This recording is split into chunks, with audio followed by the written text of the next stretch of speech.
연중 제27주간 월요일에 보내드리는 오늘의 강론, 담당의 천주교 대전교구 서산 동문동 성당 이순성 신부입니다. 오늘 복음은 루카복음 10장 25절에서 37절까지의 말씀입니다.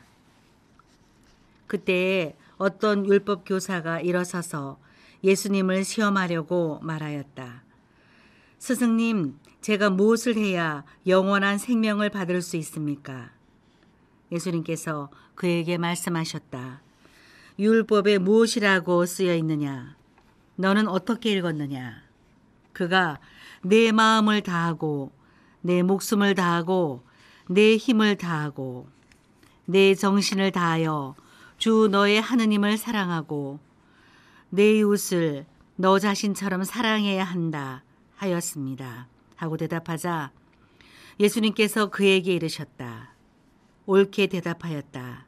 그렇게 하여라. 그러면 내가 살 것이다. 그 율법 교사는 자기가 정당함을 드러내고 싶어서 예수님께 그러면 누가 저의 이웃입니까? 하고 물었다.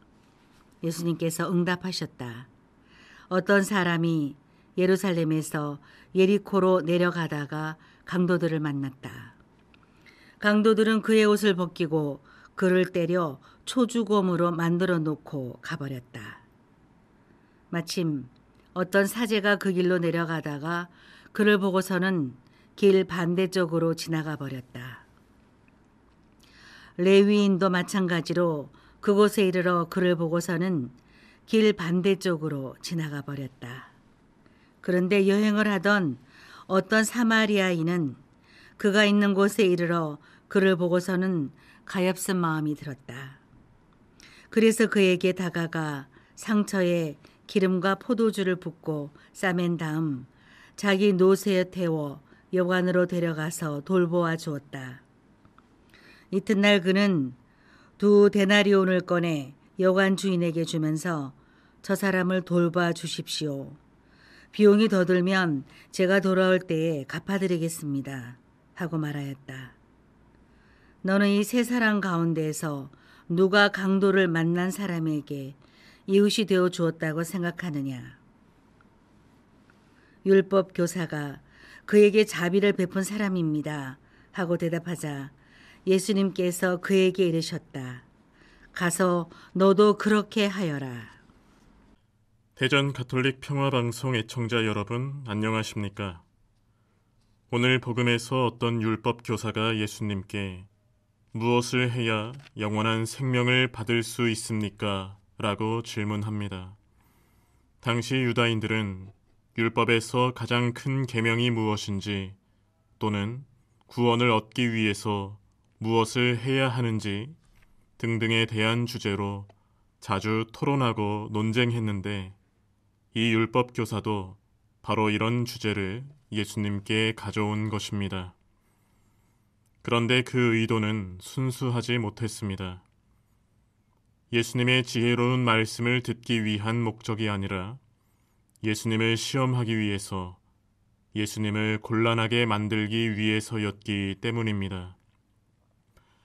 예수님은 이 율법 교사의 의도를 파악하시고 오히려 되물으십니다. 율법에 무엇이라고 쓰여 있느냐? 너는 어떻게 읽었느냐? 매일 회당에서 기도하며 외우고 있는 하느님의 법, 그 가르침이 무엇인지 이미 알고 있지 않느냐?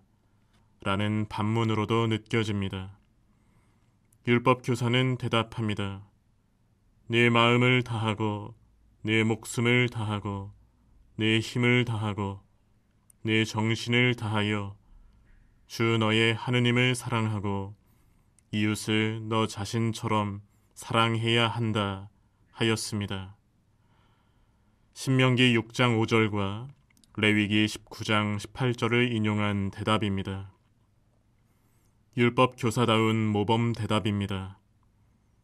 그런데 중요한 것은 아는 것이 아니라 하는 것입니다. 예수님께서는 옳게 대답하였다 라고 동의하시면서도 그렇게 하여라. 그러면 네가 살 것이다 라고 덧붙여 말씀하셨습니다. 예수님께 물어보지 않았어도 이미 잘 알고 있는 그 내용을 그대로 실천하는 것이 중요하다는 말씀입니다. 잘 알고 있는 것만으로는 생명을 주지 못합니다. 그것을 살아야만 영원한 생명을 얻을 수 있습니다. 율법 교사는 자신의 정당함을 드러내고 싶어서 또 다른 질문을 이어갑니다. 무슨 정당함을 드러내고 싶었을까 생각해보면 그는 자신이 율법에 대해서 잘 알고 있을 뿐더러 잘 실천하고 있음을 드러내고 싶어 했던 것 같습니다. 예수님과의 이 논쟁을 지켜보던 다른 군중들을 의식하고 있던 것처럼도 느껴집니다. 율법 교사는 그러면 누가 저의 이웃입니까? 라고 다시 예수님께 질문을 이어갑니다. 이웃의 범위를 어디까지 생각해야 합니까? 사랑의 한계는 어디입니까? 라는 질문입니다. 이 율법 교사는 예수님이 죄인들과 함께 자리를 하는 것에 불만을 품던 다른 바리사이들과 같은 마음이었을 것 같습니다. 당시 예수님을 반대했던 율법 교사나 율법 학자들 그리고 바리사이파 사람들은 그들이 부정하게 생각했던 죄인들과 서슴없이 어울려서 함께 먹고 마시는 예수님의 모습이 잘못된 것이라고 생각했습니다.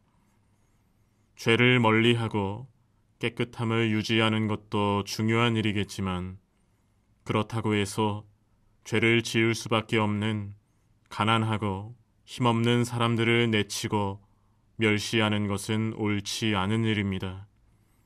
그래서 예수님은 율법 학자 그리고 바리사이들이 보란 듯이 가장 소외되고 보잘것없는 죄인들에게 먼저 다가가셔서 그들의 이웃이 되어 주셨습니다. 예수님은 누가 자신의 이웃이냐고 되묻는 율법 교사에게 착한 사마리아 사람 비유 이야기를 들려주셨습니다. 사마리아인과 유다인은 결코 서로를 이웃으로 생각할 수 없는 안타까운 배경이 있습니다. 실제로 이 둘 사이에 유혈 사태가 벌어지기도 했습니다. 그래서 성경에 보면 예수님이 사마리아 마을로 직접 들어가서 사마리아 사람에게 말을 거는 것을 본 유다인들이 충격을 받았고 또한 사마리아 사람 역시도 자신에게 말을 걸어오는 예수님을 보고 깜짝 놀라는 이야기가 나오는 것입니다. 이러한 배경 안에서 착한 사마리아 사람은 어려움에 처한 유다인을 위해서 아무런 망설임 없이 자신이 해줄 수 있는 모든 것을 이 유다인에게 베풀어 줍니다. 그러한 반면에 유다 사제와 레위인은 안타깝게도 곤경에 처한 이 불쌍한 유다인을 못 본 척 버려두고 길을 돌아 떠나버렸습니다. 그 누구보다 이웃이 되어져야 했던 사제와 레위인이 사마리아 사람만도 못하게 되어버린 이 비유 이야기는 우리에게 이웃에 대한 가르침을 줍니다. 나와 같은 생각을 가진 사람, 나에게 이익이 되는 사람을 이웃으로 삼는 것이 아니라 도움이 필요한 모든 사람들이 바로 나의 이웃이라는 것입니다. 예수님께 질문한 율법 교사도 인정할 수밖에 없는 정답입니다. 그래서 그는 누가 이웃이 되어 주었느냐는 예수님의 질문에 그에게 자비를 베푼 사람입니다. 라고 대답합니다. 차마 사마리아 사람이라고 직접적으로 대답하진 못했던 것을 보면 알지만 실천하기 싫은 인간의 한계가 느껴집니다. 이웃의 사전적인 의미는 나에게 이익이 되는 사람이 아니라 그저 나와 가까이 있는 사람이라는 뜻입니다. 내가 만나는 모든 사람, 나에게 가까이 다가오는 모든 사람, 내가 만나게 될 모든 사람들에게 내가 먼저 이웃이 되어줄 수 있었으면 좋겠습니다. 오늘의 강론. 지금까지 담당해 천주교 대전교구 서산 동문동 성당 이준석 신부였습니다.